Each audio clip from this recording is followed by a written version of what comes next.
All right, so what we are going to be focusing on with these guys, and this is how I think I can start to integrate these guys' training in together.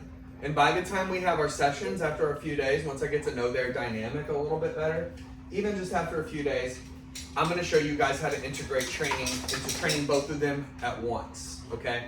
And that's what I want you to do. Now, training for me, as you may remember from when Mav is young and then when Frank was here last time, ignore Zoe, I'm here by myself with all the dogs, and sometimes they're gonna bark and get jealous. So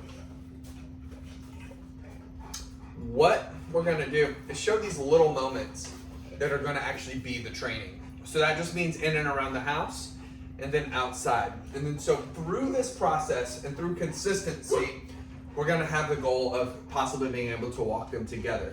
But what we really need to do is to have Mav teach Frank, and then watch Frank's impulse control. So for example, right here is his impact crate, okay?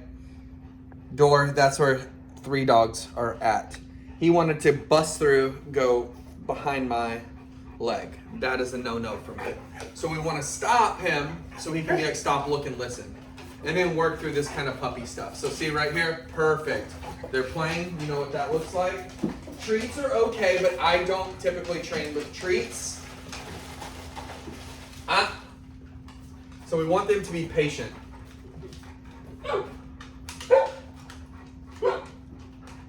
That's it. And find little moments to breathe. Mav, Frank, sit. Now you saw the video of when I was having my taco deli.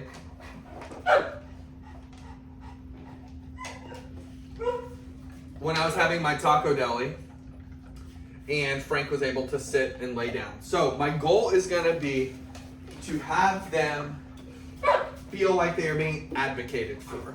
And so what that means is if Frank is going after Mav or vice versa, I'm gonna back them up. I want them to have some stop, look, and listen skills.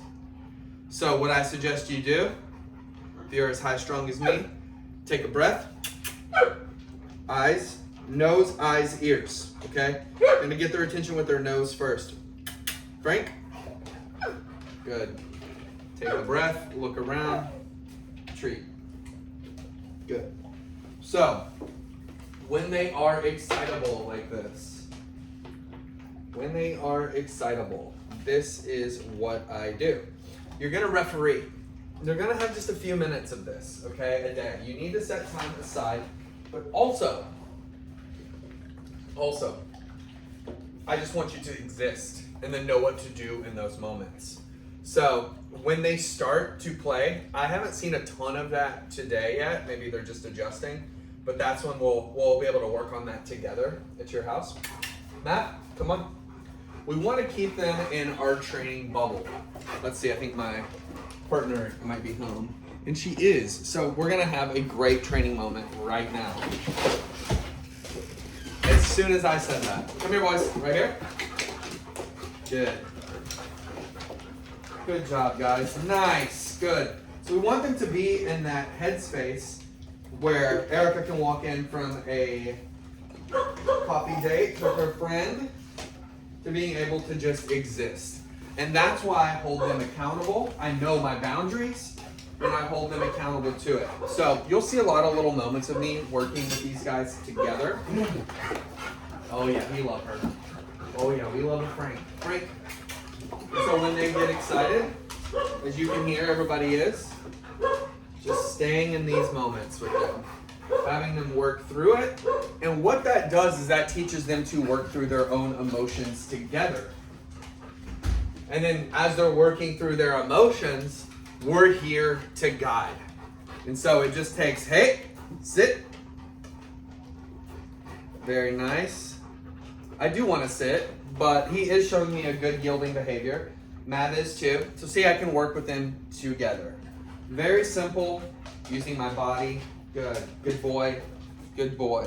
Okay? Now I want you guys to be using your hips and your feet. Good job, Mav. Good. Offering him to come back as well. Using all these basic obedience to start to turn their behaviors, okay?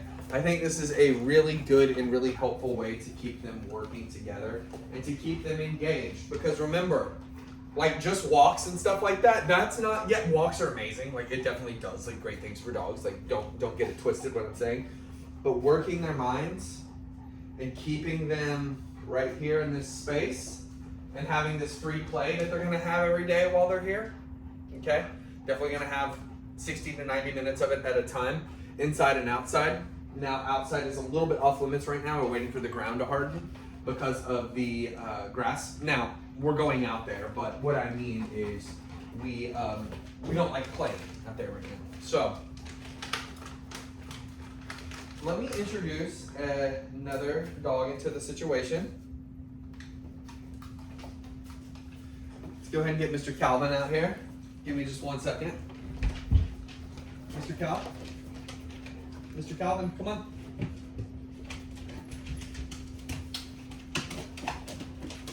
Hold on, bro. Almost time for you. All right, so we got a little bit of craziness going here now. Just a little bit, not too much, nothing too crazy, not too intense. Good. And so, what you're not seeing right now, and I know this, you're not seeing the Tasmanian tornado that happens. But we want to foster these calm behaviors. Just like that. Good. Sit. Down. Can you do it down? Mav can. I know you can. Go down. Good. Look up my dogs. There you go. And there you go, Matt. And just a good lick is even good enough reward. So I love this.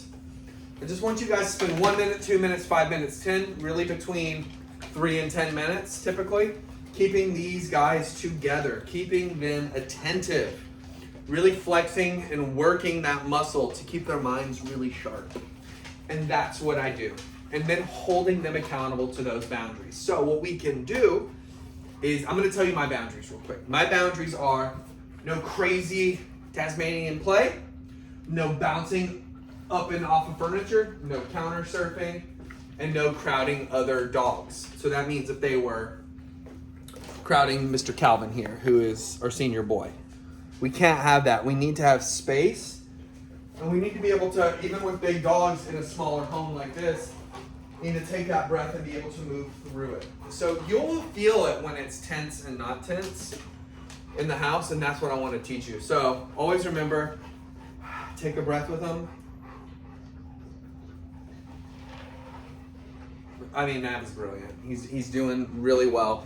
I mean, I remember, guys, when he was just jumping at my door. Let me out of here, let me out of here. I don't like it, I don't like it. Let me go, I'm scared. And he's come along. Oh! What's that? Right here. So I'm using more of a free play exercise for them, and that's what I call this. We can work on place training with them as well. But there we go. Good example. Good. Good boy, Calvin. Did you set your boundary? Good. And then we just move through it. Don't knock that over. I know they will. Rather than working on just a place command. So, place. So see, too many dogs. But Frank is doing good boy, good place.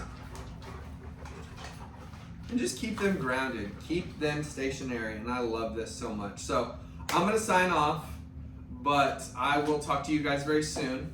And this is what I want you to start with. So quickly reviewing, just keeping them separated, and then working through that excitement, showing them what you want them to do. Interspersing treats here and there, not too often, you don't have to, but also making sure that they're staying really engaged and working together. So our commands are, yes. You're okay, I know you want to play. We're gonna wait. So we have a sit, wait, hold on, my phone's about to die. Hopefully you can still see. There we go, good. Okay. Very nice, all right. Bye guys, thank y'all so much for listening. Oh, Calvin's excited.